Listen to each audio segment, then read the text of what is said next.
नमस्कार दर्शको, लीड महाराष्ट्र या बातमीपत्रात आपले स्वागत आहे। जिल्हा परिषद आणि पंचायत समितीच्या निवडणुका नुकत्याच पार पडल्या आणि उद्या 9 तारखेला याचा निकाल सुद्धा आहे। सर्वच ठिकाणी मतदानाचा टक्का अतिशय चांगल्या पद्धतीने होता आणि अनेक ठिकाणी चुरशीचं मतदानही झालं। भोसे सलगर याच्यामध्ये विक्रमी मतदान सुद्धा झालं।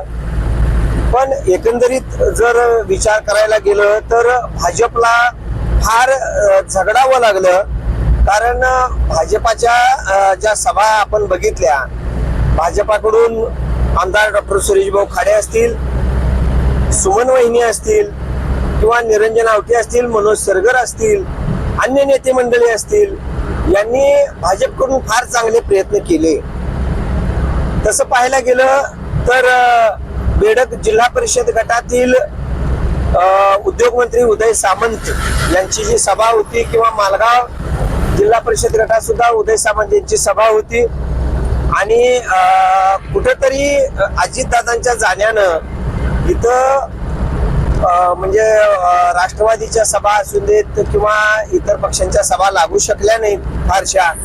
भाजपानं तर ठरवलंच होतं की आपण कोणत्याही ठिकाणी सभा लावणार नाही, म्हणजे वरिष्ठ पातळीवरच्या मंत्री लेवलच्या सभा लावणार नाही, अशा भाजपकडून काही गोष्टी झाल्या होत्या। मात्र एकंदरीत बेडक जिल्हा परिषद गटाचा जर विचार करायचा म्हटला तर बेडक जिल्हा परिषद गटामध्ये जिल्हा परिषदेला सरळ सरळ फाईट होती आणि ही सरळ सरळ फाईट होती ती अस्मिता बाळासाहेब होनमोरे या भाजपकडून होत्या आणि शिवसेना शिंदे गटाकडून अस्मिता अंकुश आवळे यांची उमेदवारी होती आणि महाविकास आघाडी कडून इथं वंचितला जागा मिळाली होती आणि वंचितनं जिल्हा परिषदेसाठी सुवर्णा अमित कांबळे यांची उमेदवारी दिली होती।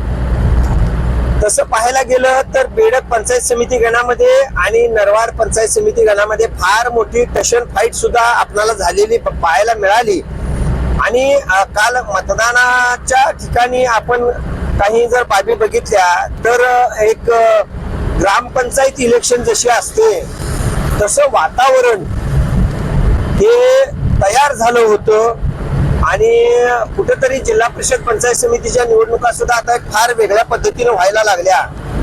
ही एक प्रकर्षानं बाब याच्यामध्ये दिसली, याच्यामध्ये अनेक गोष्टींचा वापर सुद्धा झाला। पण बेडक पंचायत समिती गणामध्ये भाजपाकडून विष्णुपंत पाटील होते, त्यांच्या पाठीमागे जे बळ होतं ते ज्येष्ठ नेते संभाजी आबा पाटील असतील, लोकनियुक्त सरपंच उमेश भाऊ पाटील असतील, मल्लेवाडीचे सरपंच विनायक पाटील असतील, बाळासाहेब ओमासे असतील आणि संभाजी नागरगोजे असतील किंवा अन्य काही नेते मंडळी सुद्धा असतील। म्हणजे एकंदरीत जर विचार करायला गेलं तर फार मोठी फौज ही भाजपाच्या पाठीमागे उभी होती आणि बाळासाहेब ओमासेंचं जे वक्तव्य होतं पहिल्या सभेमध्ये, ज्या दिवशी प्रचाराला सुरुवात झाली आणि त्या दिवशी जी सभा झाली त्या सभेमधलं जे वक्तव्य होतं ते बाळासाहेब ओमासेंचं वक्तव्य असं होतं की संभाजी आबा पाटील, उमेश भाऊ आणि बाळासाहेब हे एकत्र आल्यानंतर काय चित्र बघायला मिळतं हे तुम्हाला निकालाच्या दिवशी 9 तारखेला बघायला मिळेल, असं जे बाळासाहेब ओमासे यांचं वक्तव्य होतं ते वक्तव्य कुठंतरी सरशी करताना दिसतंय बेडक पंचायत समिती गणामध्ये। कारण ही फार मोठी नेते मंडळी एकत्र येऊन यांनी ही इलेक्शन हातात घेतली होती आणि फार चुरशीची फाईट जिल्हा परिषद असेल, पंचायत समितीला असेल, भाजपकडून ही फाईट बेडक मध्ये मिळाली होती। तसेच नरवाड पंचायत समिती गणामध्ये बेडकचे 2 वार्ड असतील, विजयनगर असेल आणि नरवाड असेल, याच्यामध्ये उमेश भाऊ पाटील यांचा पण भाजपचा फार मोठा 1 नंबर आणि 6 नंबर मध्ये मतदार आहे। तसंच मारुती जमादार जे नरवाडचे लोकनियुक्त सरपंच आहेत, अतिशय देश पातळीवरती त्यांचं कार्य पोहोचलेलं आहे। राज्य पातळीवर देवेंद्र फडणवीस साहेब हे त्यांच्याशी बोललेले आहेत, म्हणजे इतक्या मोठ्या प्रमाणात हे त्यांचं कार्य आहे आणि कुठेतरी भाजप तिथं चांगली रुजवण्याचा प्रयत्न केलेला आहे। तिथं जातीपातीच्या राजकारणाला फार धारा नाही नरवाडमध्ये. असं असताना त्यांनी फार चांगलं काम केलेलं आहे. तिथं रुपाली कांबळे या पंचायत समिती गणामध्ये आहेत आणि विजयनगरचे राजू भाऊ कोरे ज्यांनी ही निवडणूक खऱ्या अर्थानं फार चांगल्या पद्धतीने हँडल केलेली आहे आणि तिथेही भाजप फार चांगल्या पद्धतीने चालत आहे. आणि एकंदरीत नरवाड पंचायत समिती गणामध्ये सुद्धा भाजपनं फार एक मुसंडी मारेल भाजप तिथं आणि फार चांगलं काम आहे भाजपचं. आणि इथं कुठेतरी शिवसेनेची जी उमेदवारी होती ती माननीय मोहन वनखंडे सर शिवसेना नेते यांनी ही उमेदवारी दिली होती आणि ही उमेदवारी ही अस्मिता अंकुश आवळे यांची उमेदवारी होती. आणि या उमेदवारीमध्ये जनस्वराज्य पक्षाचे समीरदादा कदम किंवा अमरसिंह दादा पाटील असतील या नेत्यांनी सुद्धा फार चांगले कष्ट घेतलेले आहेत.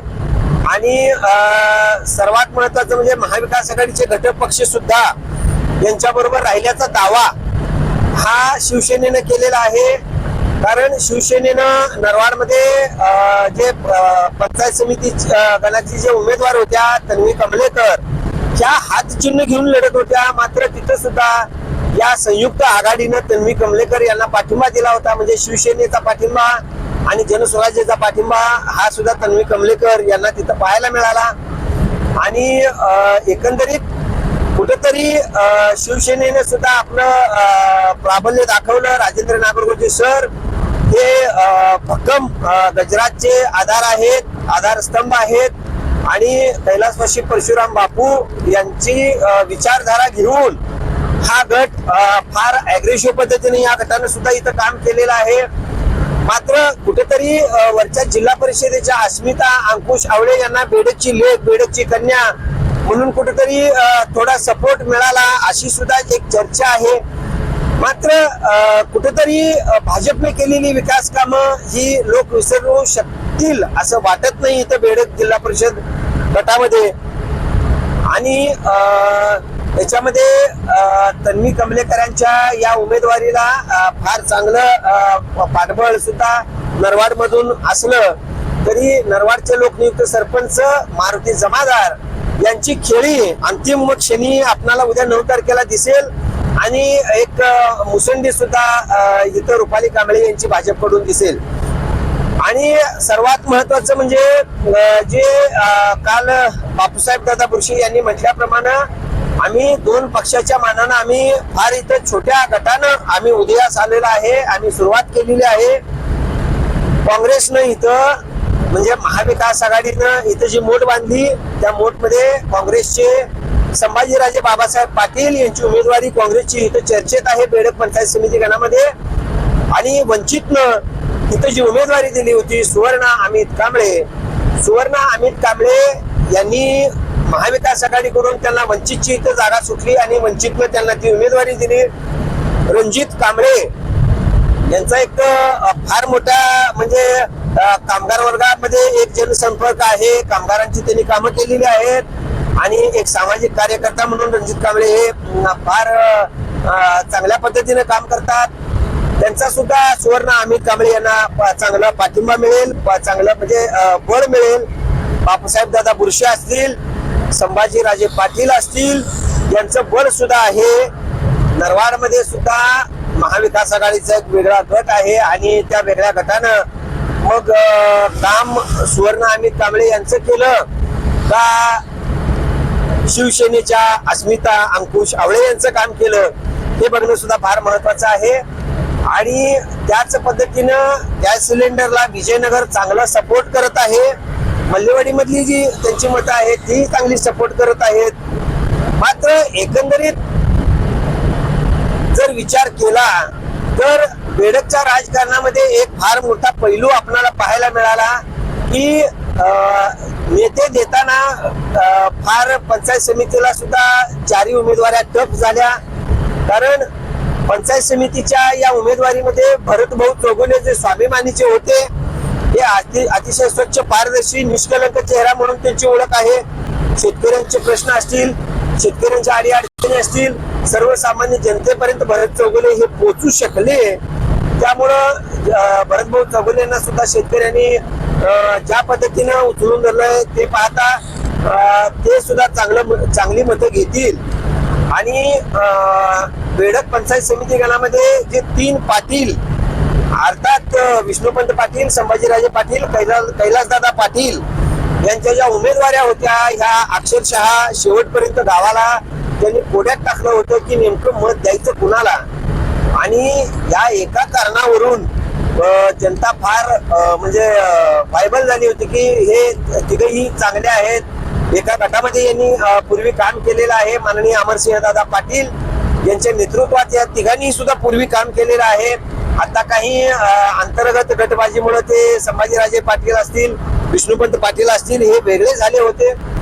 मात्र कुठेतरी लोकनियुक्त सरपंच उमेश भाऊ पाटील, बाळासाहेब उमासे यांची जी ही गट्टी आहे ही गट्टी मात्र फार धमाल उडवून देईल बेडक जिल्हा परिषद गटात असं एकंदरीत चित्र आहे. निकाल उद्या आहे, उद्या 12 पर्यंत चित्र स्पष्ट होईल आणि कुणाचा टक्का जास्त वाढला, कुणाची अंतर्गत सेटलमेंट चांगली झाली हे बघावं लागेल. काही नव दाम्पत्यांनी सुद्धा मल्लेवाडीमध्ये मतदान केलं आणि ते मतदानाला परत विवाहाला गेले आणि वयोवृद्ध माणसं सुद्धा त्यांचा चांगला टक्का दिसला, महिलांचा चांगला टक्का दिसला. कुठेतरी लाडकी बहीण योजना 1500 रुपयानं इथं काम केलेलं आहे. लाडक्या बहिणींनी आमच्या चॅनलला स्पष्ट काही गोष्टी बोलून दाखवल्या होत्या, जसं की 1500 रुपये आमच्या खात्यावर येतात आणि 1500 रुपये खात्यावर आल्यामुळं आमचं इथं चांगलं काम आम्ही भाजपचं करणार, सत्ताधारी गटाला आम्ही इथं निवडून देणार असं त्यांनी सांगितलं होतं. या सुप्त प्रतिक्रिया तुम्हाला नंतर सुद्धा आम्ही ऐकवणारच आहोत. म्हणजे कुठेतरी बेडक जिल्हा परिषद गटातील ही जी निवडणूक होती ही जिल्हा परिषद गटासाठी ही भाजप आणि शिवसेना अशी लढत झाली आणि पंचायत समिती गणामध्ये मात्र नरवाड गणामध्ये वेगळं चित्र आपणाला पाहायला मिळालं. तिथं हाताचा सपोर्ट शिवसेनेने केला, जनसुराज्याने केला. उदय सामंत यांनी ही गोष्ट प्रकर्षाने बोलून दाखवली की हात आपल्या बरोबर कसा आहे नरवाड पंचायत समिती गणामध्ये. ही गोष्ट तिथं फार एक वेगळं चित्र दाखवते. मात्र कसं आहे एकंदरीत राजकारणामध्ये हार जीत ही लपंडावर आहे या तत्वानुसार राजकारण असतं आणि जिद्द राहू दे पुन्हा मनी अशा पद्धतीने सुद्धा राजकारण असतं. राजकारणातले गटतट आपला स्वतःचं अस्तित्व राखण्यासाठी ते एकामेकाच्या विरोधात दंड थोपटतात, लढतात आणि फार म्हणजे आपल्या गटाचं अस्तित्व टिकवण्यासाठी हे कुठेतरी एकत्र असतात. म्हणूनच तर स्वाभिमानी शेतकरी संघटनेची उमेदवारी बेडक जिल्हा परिषद गटामध्ये ही स्वाभिमानीचं अस्तित्व टिकवण्याची लढाई होती. त्यामुळे ते वेगळे लढले, त्यांनी कुणालाही पाठिंबा दिला नव्हता. एकंदरीत आपणाला उद्या 11 वाजेपर्यंत ते 12 वाजेपर्यंत हे चित्र स्पष्ट होईल आणि बेडक जिल्हा परिषद गटामध्ये गुलाल कुणाचा हे एकदा स्पष्ट होईल हे मात्र निश्चित आहे.